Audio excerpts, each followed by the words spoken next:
When I pulled into the gravel driveway of Riverside Estate, the October sun was already sinking behind the Blue Ridge Mountains, casting long shadows across the stone facade. I wasn't supposed to be here. I told myself after Eleanor's funeral last month that I would never set foot in this house again, that the chapter of my life tied to the Hayes family was closed for good. But there I was, engine idling, staring at the dark windows of the place that used to feel like home, all because of a set of keys I'd left behind in my hurry to escape. Before we jump back in, tell us where you're tuning in from. And if this story touches you, make sure you're subscribed because tomorrow, I've saved something extra special for you. The keys weren't just any keys. They opened Eleanor's private studio, the converted carriage house where my godmother had spent 40 years designing some of the most beautiful historic restorations the South had ever seen. After she passed, I'd stayed at the estate for a week helping sort through her affairs, and in my grief-stricken haze, I'd left those keys on the kitchen counter. Seemed trivial then. Didn't seem trivial now. I cut the engine and sat in the silence watching the house. No cars in the driveway. My father's Mercedes wasn't in its usual spot near the garage, and Bianca's white Range Rover was nowhere to be seen. Good. I could slip in, grab the keys, and disappear before anyone knew I'd been here. The last thing I needed was another confrontation with Marcus Hayes or my younger sister, who had somehow transformed from my childhood ally into my father's perfect protégé in the 8 years since I'd walked away. The front door was unlocked, which didn't surprise me. Riverside Estate sat on 12 acres outside Asheville, far enough from the main road that my father had never worried about security. I stepped inside and the familiar scent hit me immediately. That mixture of old wood, lemon polish, and the faint mustiness that comes with houses built in 1889. The foyer stretched before me, its crystal chandelier catching the last rays of daylight and scattering them across the mahogany panels. Everything looked exactly as it had a month ago. The antique mirror still hung crooked on the wall, something Eleanor had always insisted gave it character.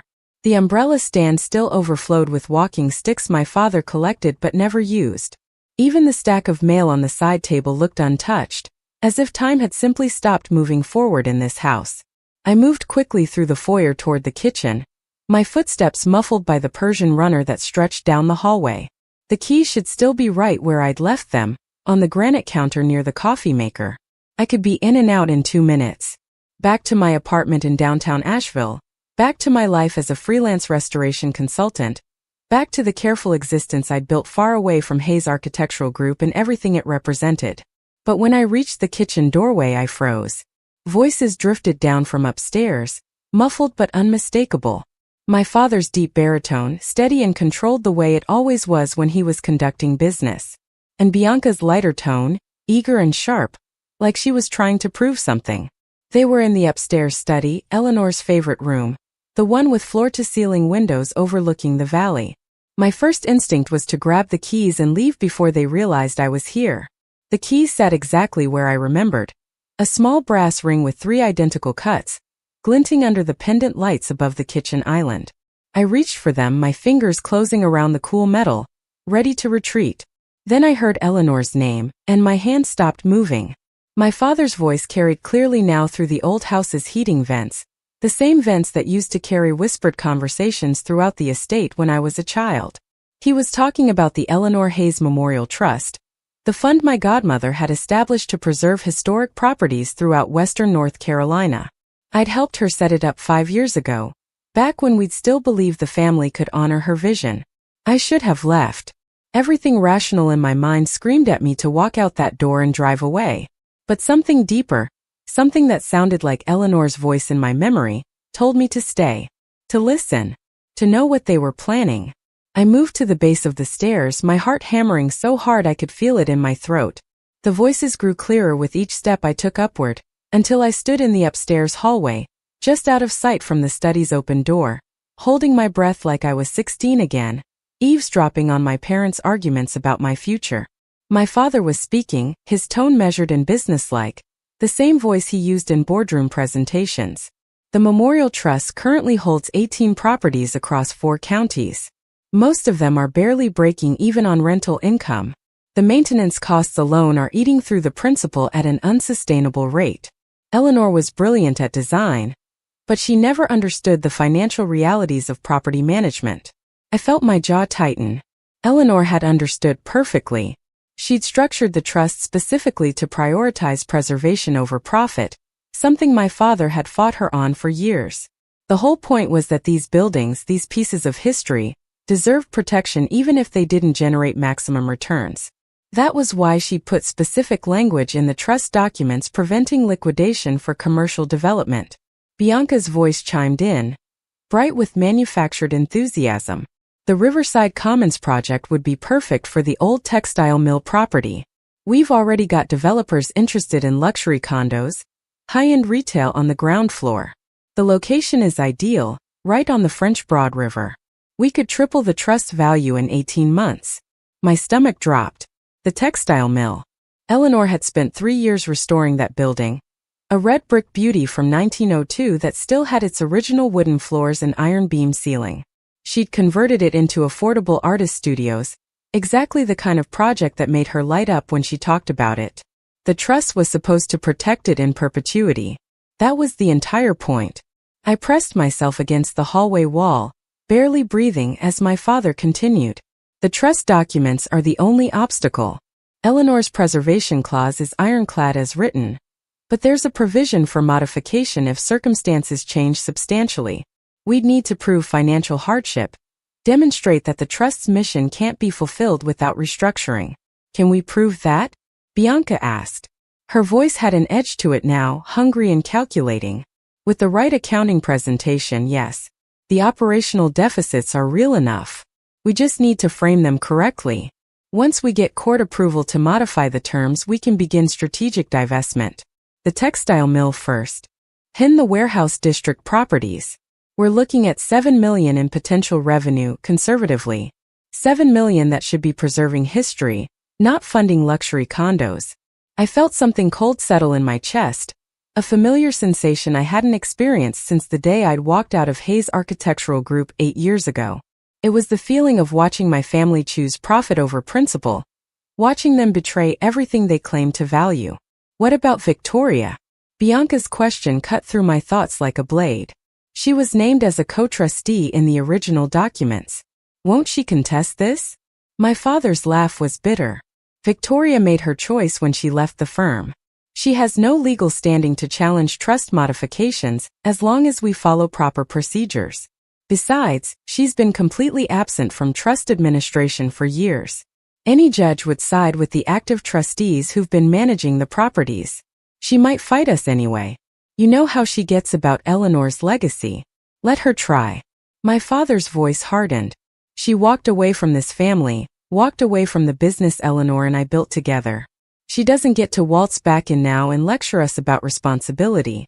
Eleanor left the trust in my hands because she knew I'd make the tough decisions Victoria's too sentimental to face. The words landed like physical blows.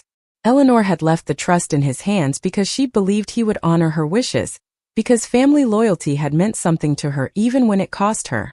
She'd named me as co-trustee specifically to prevent exactly what I was hearing now, but I'd been so consumed by grief after her death that I'd let my father take over day-to-day operations. I'd signed the papers giving him temporary administrative authority, thinking it would be a few months until I could handle the emotional weight of managing her legacy. I'd been a fool. And now I was standing in a hallway, holding a set of keys to a studio I might never be allowed to enter again, listening to my own family plot to dismantle everything the woman who raised me had spent her life building. When's the court hearing? Bianca asked. 3 weeks. November 8th. Judge Morrison is sympathetic to our position. He's ruled in favor of trust modifications before when the financial case is strong. November 8th. 3 weeks. 21 days to figure out how to stop them. I backed away from the study door as quietly as I'd approached, my mind racing. The keys in my hand suddenly felt heavier, more significant. Eleanor's studio. The original trust documents were filed with the county.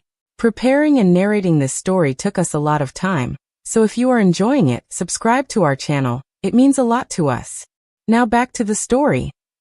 But Eleanor always kept personal copies of everything, annotated with her notes and intentions. If there was anything in those documents that could prevent my father's plan, it would be in that studio.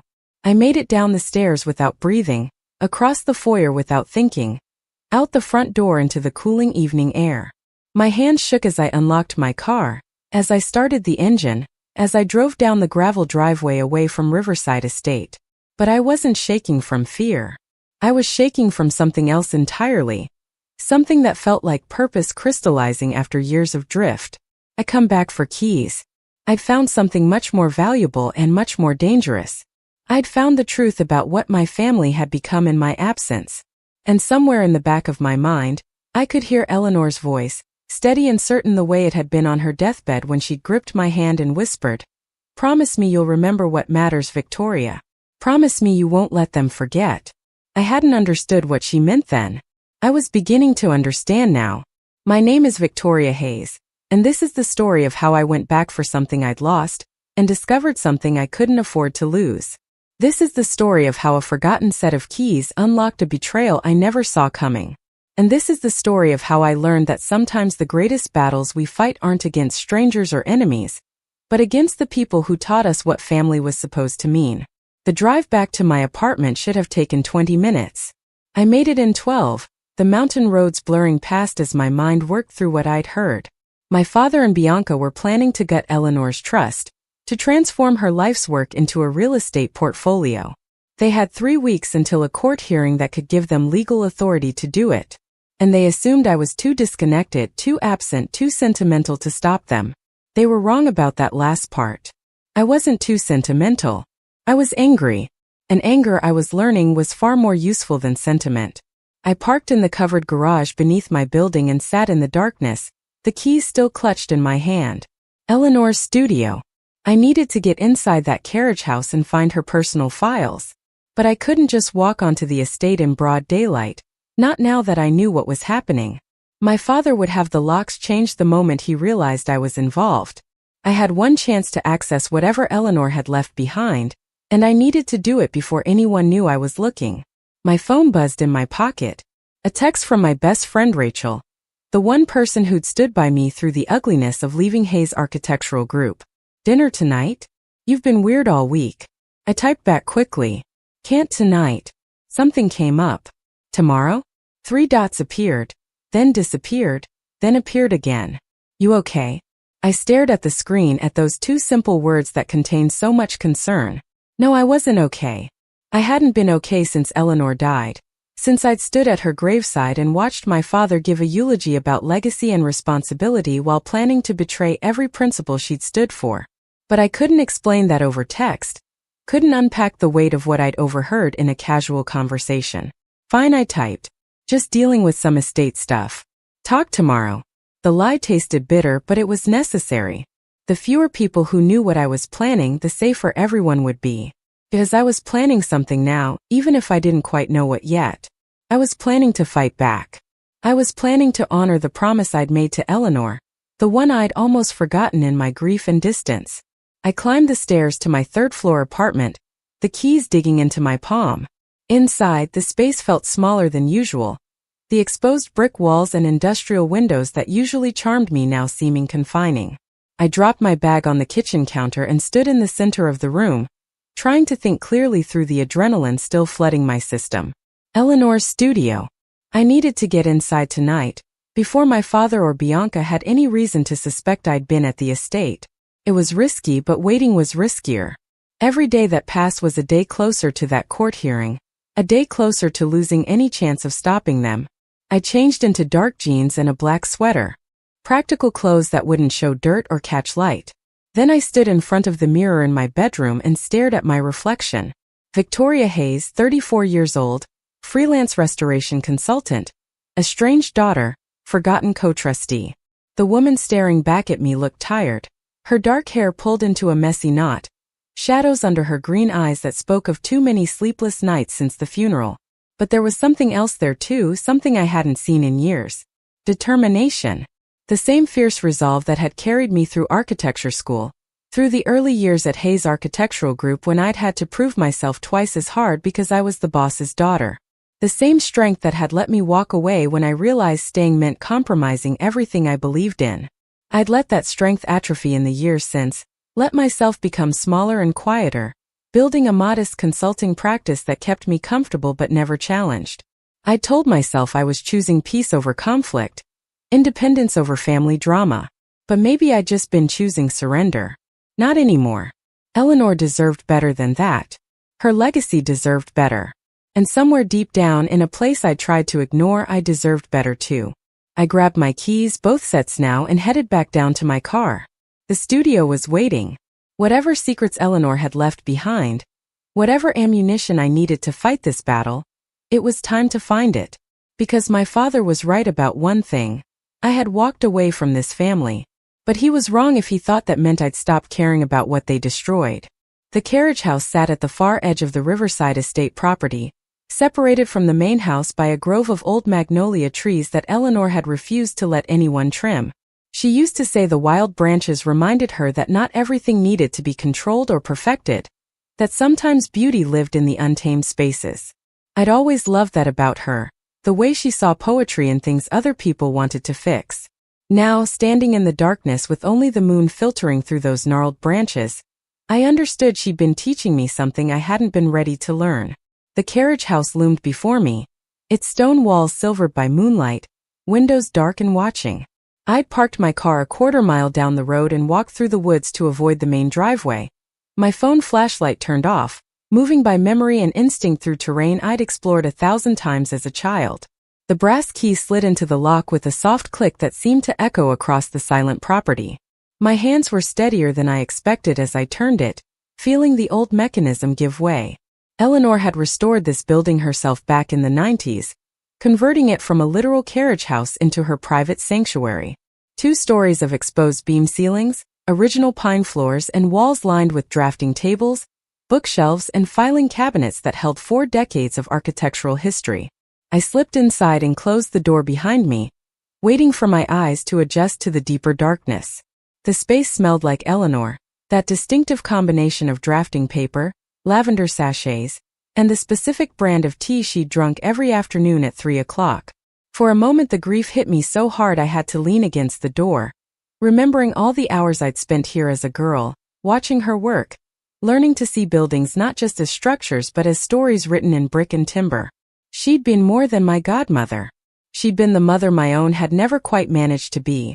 The one who taught me that architecture wasn't about imposing your vision on a space but about listening to what the space wanted to become. My father had taught me to see buildings as investments, as portfolio pieces, as proof of the Hayes family legacy. Eleanor had taught me to see them as living things that deserved respect and care.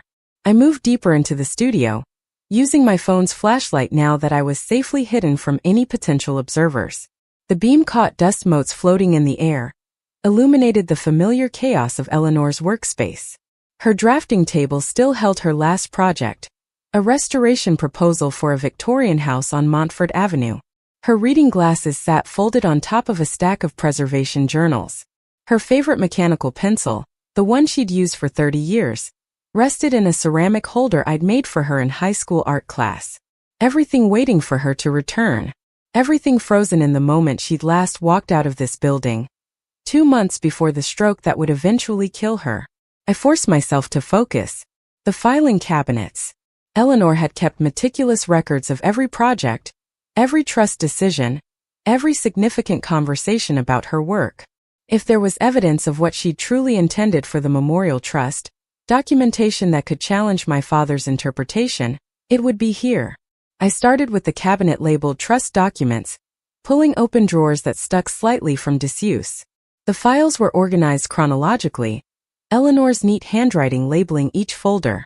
I found the original trust agreement from 5 years ago, the document I'd helped her draft, specifying that all properties held by the trust were to be preserved for their historical and cultural value, with any modifications requiring unanimous consent of all trustees. Unanimous consent? That meant my father couldn't modify the trust terms without my agreement, no matter what he'd told Bianca. The temporary administrative authority I'd granted him after Eleanor's death didn't extend to fundamental changes in the trust's mission. He'd been lying, or at least bending the truth so far it snapped. I photographed every page with my phone, the camera shutter sound seeming impossibly loud in the quiet studio. Then I kept digging, pulling file after file, looking for anything else that might be relevant. Eleanor's correspondence with attorneys, her notes on each property acquisition, her long-term plans for the trust's growth and sustainability. 3 files deep, I found something that made my breath catch. A folder labeled Victoria Private, dated from 3 months before Eleanor's death. I opened it with shaking hands. Inside were letters. Dozens of them, all addressed to me, all in Eleanor's increasingly shaky handwriting as her health had declined. The first was dated January 15th, nearly a year ago. My dearest Victoria, it began. If you're reading this, it means I'm gone and you've finally found the courage to come back to this place. I've watched you stay away these past years, building your small life in town, and I've understood why. Your father can be a difficult man to love, and impossible to work with when you see the world differently than he does. But I need you to understand something, my girl. The trust one created isn't just about buildings. It's about you. I sank into Eleanor's desk chair, the letter trembling in my hands. The words blurred as tears I'd been holding back for a month finally broke free. She'd known. She'd known I was struggling, known I was hiding, known I needed something to fight for even if I didn't realize it myself. I kept reading, devouring letter after letter, each one revealing more of Eleanor's thoughts in her final months. She wrote about her concerns that Marcus was losing sight of what their architectural partnership had meant, that he was becoming too focused on the business side and forgetting the soul of their work. She wrote about watching Bianca grow into a younger version of Marcus, ambitious and clever, but missing some essential quality of compassion that Eleanor valued above talent. And she wrote about me, about the daughter she'd never had, the one she'd tried to raise in parallel to the one my parents had shaped. She wrote about her pride in my decision to leave Hayes Architectural Group, even though it had hurt her to lose me from the firm. She wrote about her hopes that I would eventually find my way back, not to the family business, but to the work itself, to the calling she believed we shared. The last letter was dated April 3rd, just 2 weeks before her stroke. Her handwriting was barely legible, each word clearly costing her tremendous effort. Victoria, I'm running out of time to say this in person, so I'll say it here and trust that you'll find these words when you need them most. The Memorial Trust is my legacy, but it's also my gift to you. I've structured it to give you a purpose, a fight worth fighting, a reason to remember that you're stronger than you think you are. Your father will try to change it. He won't be able to help himself because he's forgotten how to value things that don't generate profit. When that happens, and it will happen, I need you to stop him. Not for me, though I'd be grateful. For yourself. Because you need to learn that walking away isn't the only way to maintain your integrity. Sometimes you have to stand your ground and fight for what you believe in, even when it costs you everything. Especially then. The trust documents give you the power to do this. The properties give you the purpose. But the courage has to come from you. I believe you have it, my darling girl. I've always believed that. It's time you believed it too. I set the letter down carefully, as if it might disintegrate if I held it too tight. Eleanor had seen all of this coming. She'd known my father would try to liquidate the properties, known I would need a reason to fight back, known exactly what she was doing when she named me as co-trustee. This wasn't just about preservation. It was about forcing me to become the person she'd always believed I could be. The weight of that realization settled over me like a mantle I wasn't sure I was ready to wear. But ready or not, I was already wearing it. The moment I'd decided to come back for those keys, the moment I'd stayed to listen at the base of those stairs, I'd accepted Eleanor's challenge whether I'd known it or not. I gathered the letters carefully, adding them to my growing collection of photographed evidence. Then I kept searching, more methodical now, looking for anything else Eleanor might have left behind. Financial records showing the trust's actual health, proof that my father's claims of financial hardship were exaggerated. Communications with the property's tenants, demonstrating the positive impact the trust was having on the community. Anything that could counter the narrative Marcus would present to Judge Morrison in 3 weeks. In the bottom drawer of the last filing cabinet, I found a locked metal box. The keyhole was small, old-fashioned, the kind that required a skeleton key rather than a modern lock. I searched Eleanor's desk, her drawers, her shelves, growing increasingly frustrated as minutes ticked past. Where would she have hidden something like that? Then I remembered. The ceramic pencil holder I'd made in high school, the one sitting on her drafting table. I'd fashioned it with a hollow base, A secret compartment where Eleanor used to hide candy from me during my teenage years when I'd come here to escape whatever drama was unfolding at the main house. I grabbed it, turned it over, and shook. A small brass key tumbled into my palm. So light it seemed impossible it could unlock anything important. But it fit the box perfectly. Inside, I found documents I hadn't known existed. A separate trust agreement, filed with a different attorney, creating what Eleanor called the Hayes Heritage Foundation. The language was similar to the Memorial Trust, but with one crucial difference. It held the actual deeds to half the properties my father thought he controlled. Eleanor had transferred ownership months before her death, creating a parallel structure that protected the most historically significant buildings from any potential modification of the original trust. My father didn't know these properties were no longer part of the Memorial Trust. He was planning to liquidate assets he didn't actually have the authority to sell. And when he went before Judge Morrison with his carefully constructed financial hardship argument, the whole scheme would collapse. He'd look like either a fool or a fraud, possibly both. I photographed everything in the box, my hands moving quickly now, aware that I'd been in the studio for almost an hour. Too long. Risky. But I couldn't leave without making sure I had everything I needed. Eleanor had built me a weapon piece by careful piece. Now I needed to figure out how to use it. I was replacing the box in the filing cabinet when I heard it. The crunch of gravel outside, the distinctive sound of a car approaching slowly. My heart seized. I killed my phone's flashlight instantly, plunging the studio into darkness. Through the window I could see headlights cutting through the magnolia grove, moving toward the carriage house. Someone was coming, and there was nowhere for me to hide. I pressed myself against the wall beside the window, trying to control my breathing, trying to think. The car stopped just outside. A door opened and closed. Footsteps on the gravel path, deliberate and unhurried. Then the sound of a key in the lock, the same lock I'd opened an hour ago. The door swung open. A figure was silhouetted against the moonlight, tall and broad-shouldered. I recognized the shape before I saw the face. My father, Marcus Hayes, standing in the doorway of Eleanor's sanctuary, looking into the darkness where I stood frozen. He reached for the light switch. I had maybe 3 seconds before he saw me. 3 seconds to decide whether to hide or confront, whether to run or stand my ground. 3 seconds to choose what kind of person I was going to be. Eleanor's words echoed in my mind. Sometimes you have to stand your ground and fight for what you believe in, even when it costs you everything. The lights blazed on. My father's eyes met mine across Eleanor's studio. For a long moment, neither of us moved, neither of us spoke. The shock on his face was genuine, pure surprise that quickly hardened into something colder. Anger. Calculation. The look of a man whose plans had just been complicated. I stepped away from the wall into the full light, and met his gaze without flinching. My phone was in my pocket, still holding all the evidence I'd photographed. The letters from Eleanor were tucked in my jacket. Everything I needed to destroy his scheme was literally on my person, inches from his reach. Victoria, he said finally, his voice carefully neutral. What are you doing here? I could have lied. Could have said I was just nostalgic, just visiting one last time, just getting closure. But Eleanor's letters had stripped away my ability to hide behind comfortable falsehoods. She'd asked me to be brave. Brave meant honest, even when honesty was dangerous. I came back for my keys, I said. And I stayed because I heard you and Bianca planning to gut Eleanor's trust.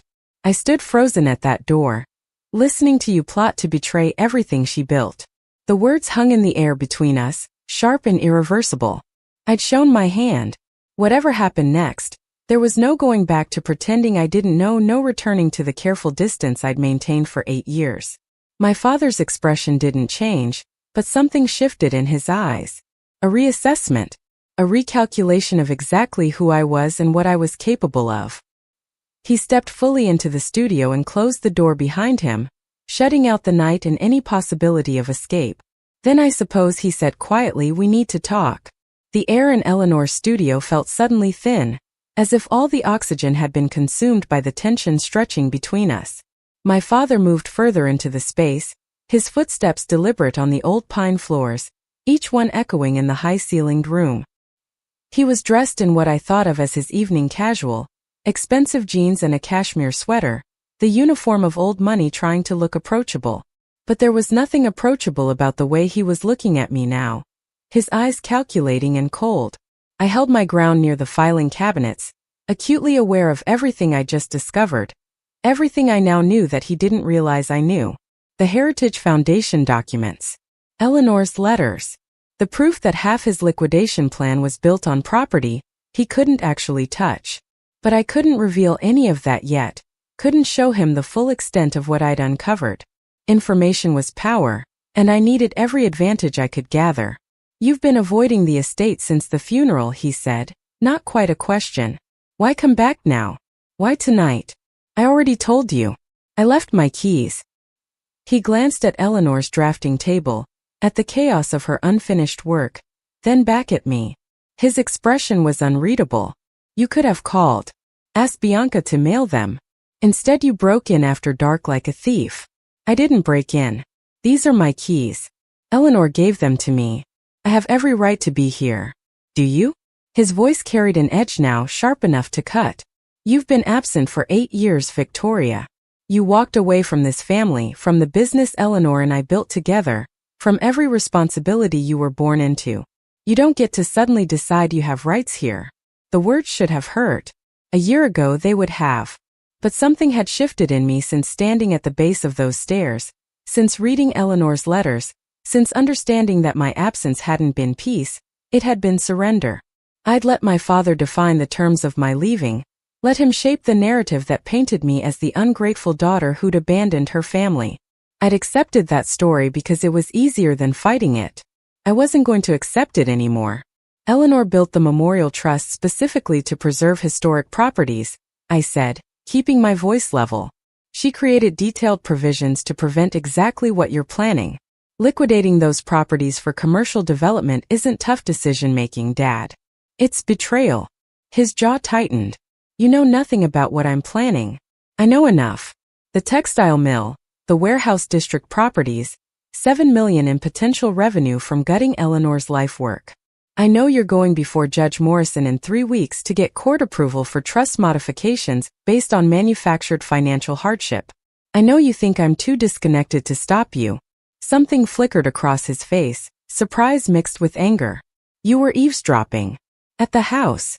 You heard me talking to Bianca.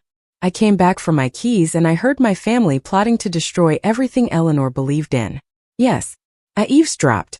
And what I heard was enough to make me realize I've been wrong about something fundamental. I thought leaving was integrity. I thought distance was strength. But all I did was give you room to forget what this family was supposed to stand for. My father moved to Eleanor's desk chair and sat down heavily, suddenly looking older than his 62 years. The studio's harsh overhead lighting caught the gray in his hair, the deep lines around his mouth. For a moment I could see the man Eleanor had fallen in love with 40 years ago, her business partner and friend, before ambition and loss had turned him into someone harder. You don't understand the financial realities, he said, and his voice had lost some of its edge. The trust is hemorrhaging money, Victoria. The maintenance costs alone are unsustainable. Eleanor's vision was beautiful, but it wasn't practical. She designed for legacy, not sustainability. She designed for meaning, I countered. There's a difference between unprofitable and unsustainable. Those properties generate income. They house artists, small businesses, community organizations.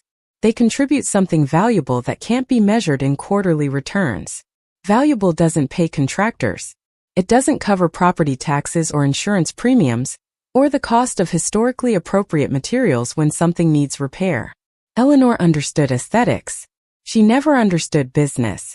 The dismissiveness in his tone ignited something hot in my chest. She understood exactly what she was doing. She chose preservation over profit because some things are worth more than money. You taught me that once, or have you forgotten? He looked up at me then, really looked at me, and I saw something complicated pass through his expression. Regret maybe, or recognition. When you were young, yes. Before your mother died. Before everything became about survival. Mom's death was 12 years ago. You've been using it as an excuse for bad decisions for over a decade. The words came out harsher than I'd intended, but I didn't take them back. My mother, Caroline, had died of cancer when I was 22, still in architecture school. Her loss had shattered our family in ways we'd never fully acknowledged. My father had thrown himself into work, Bianca had been too young to process it, and I'd become the emotional caretaker neither of them wanted. Eventually I'd stopped trying to hold us together and started building my own life. Instead, your mother's death changed everything, he said quietly. It made me realize how fragile all of this is. The business, the estate, the Hayes name. I couldn't afford to be sentimental anymore. I had to make sure we survived. So you decided that meant abandoning every principle Mom and Eleanor believed in? They both loved history, Dad. They both believed in preservation and meaning and contributing something lasting. Mom worked with Eleanor on the Historic Society for years. How do you think she'd feel about you turning the textile mill into luxury condos? He stood abruptly, anger flashing across his face again. Don't you dare tell me what your mother would have wanted. You barely knew her as an adult. She died before you had any idea who you'd become. The accusation hung between us, cruel and partly true. I'd been young when my mother died, still figuring out my identity, still learning how to be a Hayes daughter. But I'd known her well enough to understand what mattered to her, what she'd tried to teach me before cancer had stolen her voice and strength. I knew her well enough to know she'd be ashamed of this, I said, my voice shaking slightly. She'd be ashamed of liquidating Eleanor's trust for profit. She'd be ashamed of what you're teaching Bianca about what success means. And she'd be ashamed that you're using her death as justification for choices she never would have made. My father's face went pale, then flushed dark red. Get out, he said, his voice low and dangerous. Get out of this studio, off this property, and stay away from family business you walked away from years ago. I'm a co-trustee of the Memorial Trust. That makes it my business whether you like it or not. You signed administrative authority over to me after Eleanor died. You have no operational control. Administrative authority for day-to-day management. Not for fundamental changes to the trust's mission. Those require unanimous trustee approval. And I'll never approve liquidating properties Eleanor spent her life protecting. He took a step toward me, and I forced myself not to retreat. We stood barely 3 feet apart, close enough that I could see the tiny burst blood vessels in his eyes, the exhaustion he hid behind expensive clothes and controlled anger. You can't stop this, Victoria. The court will see the financial documentation. They'll see that you've been absent from trust management. They'll approve the modifications regardless of your objections. All you'll accomplish is making this ugly and public, dragging the Hayes name through legal battles that will hurt everyone involved. Then it will be ugly and public. I'd rather fight and lose than let you destroy Eleanor's legacy without opposition. For several seconds he just stared at me, as if seeing someone he didn't quite recognize. Then he shook his head slowly. You're just like her, you know, Eleanor. Stubborn and idealistic and completely impractical. She couldn't let go of buildings that should have been torn down decades ago. You can't let go of a vision that died with her. Neither of you could ever see past your sentiment to the larger picture. Maybe, I said. Or maybe you can't see past your bottom line to understand why the sentiment matters. Why some things are worth protecting even when they cost you. Why legacy means more than profit margins. He turned away from me, moving toward the door, his shoulders rigid with frustration. This conversation is over. Leave now, or I'll have you removed for trespassing. This is Eleanor's property, held in trust. I'm a trustee. I can't trespass on property I legally oversee. Test me, he said without turning around. His hand was on the door handle. See what happens. I watched him stand there, silhouetted against the darkness outside, and understood that we'd reached an impasse nothing would bridge. 8 years ago I'd walked away because I couldn't stand to fight him anymore. Couldn't bear the constant battles over every principle and decision. Now I was choosing to fight, and it terrified me how much it also felt like relief. I'll see you in court, Dad. 3 weeks. November 8th. Judge Morrison's chambers. He opened the door without responding, stepped out into the night, and closed it behind him with deliberate gentleness that somehow felt more violent than if he'd slammed it. I listened to his footsteps on the gravel, the car door opening and closing, the engine starting and fading as he drove back toward the main house. Only when the sound disappeared completely did I allow myself to breathe fully, to feel the tremor in my hands, the weakness in my knees. I'd confronted him. I'd shown my cards, revealed that I knew about his plans, committed myself to opposition. There was no strategic retreat now, no graceful exit. I'd chosen this fight and it was going to consume everything. I pulled out my phone and looked at the photos I'd taken, dozens of images of trust documents and Eleanor's letters, proof of what my father was planning and evidence of what Eleanor had truly intended. I had ammunition, but I wasn't naive enough to think ammunition alone would win this war. My father had resources, connections, decades of legal and business expertise. He had Bianca at his side, fully committed to his vision. He had the appearance of responsible stewardship, while I had the appearance of an estranged daughter with a grudge. I needed help. Real help from someone who understood trust law and estate litigation, someone who could turn Eleanor's careful planning into a legal strategy that would actually hold up in court. I needed an attorney, and not just any attorney. I needed someone good enough to go up against whatever high-priced legal team my father would assemble. I locked up the studio and made my way back through the Magnolia Grove toward where I'd left my car. The night had grown colder, or maybe I was just feeling the adrenaline drain away, leaving exhaustion and the first whispers of doubt. What if my father was right? What if I couldn't stop this? What if all I accomplished was dragging Eleanor's name through an ugly public battle that ended in defeat anyway? But then I thought of her letters, the careful way she'd constructed the Heritage Foundation as a backup plan, the faith she'd placed in me to find my courage when it mattered most. She believed I could do this. Believed it enough to build her legacy around that belief. The least I could do was try. I reached my car and sat in the darkness for a moment, organizing my thoughts, planning next moves. First thing tomorrow, I'd start calling attorneys, looking for someone who specialized in trust litigation and had experience with historic preservation cases. Someone who believed in the kind of work Eleanor had done, who'd fight for principle as much as payment. Then I'd start documenting everything I could about the Memorial Trust properties, gathering evidence of their cultural value, their community impact, their irreplaceable historical significance. I talked to the tenants, the artists in the textile mill studios, the small businesses in the warehouse district. I'd build a case that went beyond legal documents to show exactly what would be lost if my father succeeded. And I'd reach out to every contact I still had in the Asheville preservation community, every historical society member and architectural historian who'd worked with Eleanor over the years. If this was going to be a